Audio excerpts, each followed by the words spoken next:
Hey everyone, Michael Hines, naturalrefrigerants.com.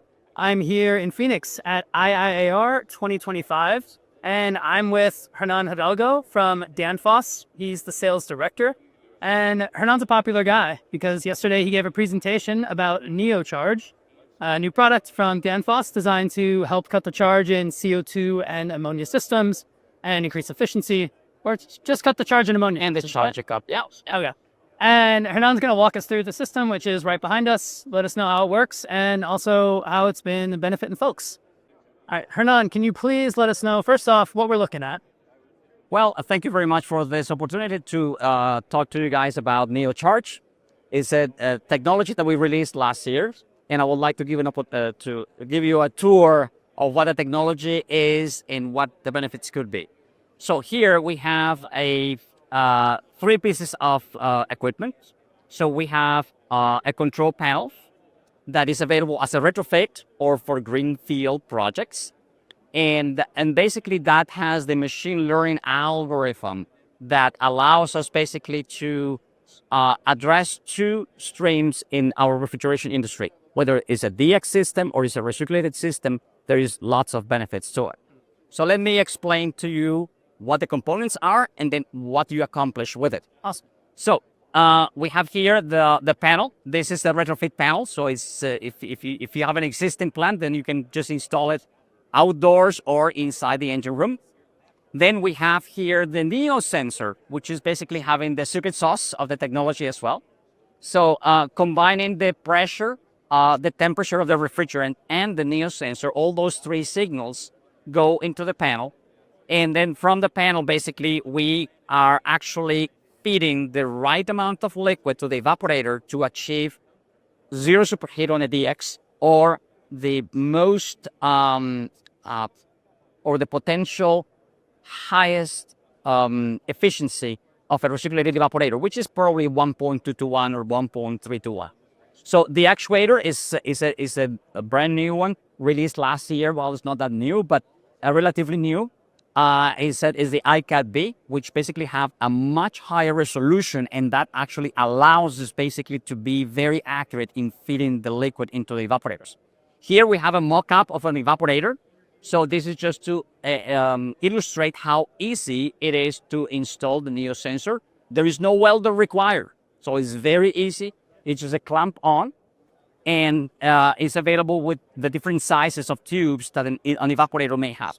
This one is basically your suction header, going the suction line towards the compressors or the vessel. And here, basically, we choose one of the tubes. So we have a guideline for that, where the Neo sensors should be installed at. So when it's running, so if you have a DX evaporator, one of the main benefits is that now you can run the same evaporator with the zero superheat. What translates that into is that now you don't have the penalty that the superheat actually has on a refrigeration system. That penalty is anywhere between 10, 15, or if it's worst case scenario, 20%. So we're cutting all that off. Yeah, so we can run this evaporator evaporating temperature much higher, then much more efficiency, which actually is translating the dollar value. If it's how many dollars are we talking about here? I know there was an example yesterday. There's an example. If you have, let's say, a regular 300,000 square foot facility, where you have maybe 25 evaporators, you can do anything anywhere between $150,000 to $220,000 per year over year, if you have a DX system. If you have a recirculated system, then the efficiency is about 2%, is not that high. But what you can accomplish with this is that you can reduce dramatically the ammonia charge. So if you have a 10,000 pounds of ammonia system, you can actually run it with only 6,000 pounds. Okay, so regulatory thresholds maybe not breached. Exactly. That's basically one of the major drivers for many of our customers to move into this technology. It's very easy, simple to install. It can actually connect via Modbus to a central PLC. We at Danfoss provide a full end-to-end automation. But if you have something existing or you have a partner also, this one integrates very easily with whatever system there is out there. How long are we talking about if you're putting it onto an existing system? What's the installation time and startup? That's a very good question. Actually, we have one of our customers is a cold storage, very large a client in the United States. They did it themselves. So they were the ones who told me how long it took to install. So the panel, the wiring was about a half hour. The sensor, they took them 3 minutes to do it. And the only thing that they have was to change the ICAP. The ICAP is basically 2 screws, take the old out, put the new one in. All in all, basically, for the first one that they did, they took probably about an hour and a half just to You do start saving money in an hour and a half. But yeah.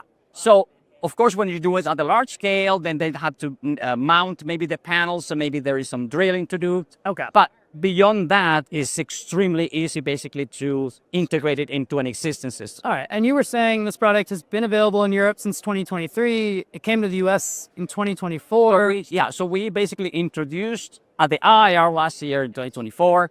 And since then, basically, we have an opportunity to have different installations from cold storage to distribution center. How many are we talking about in North America?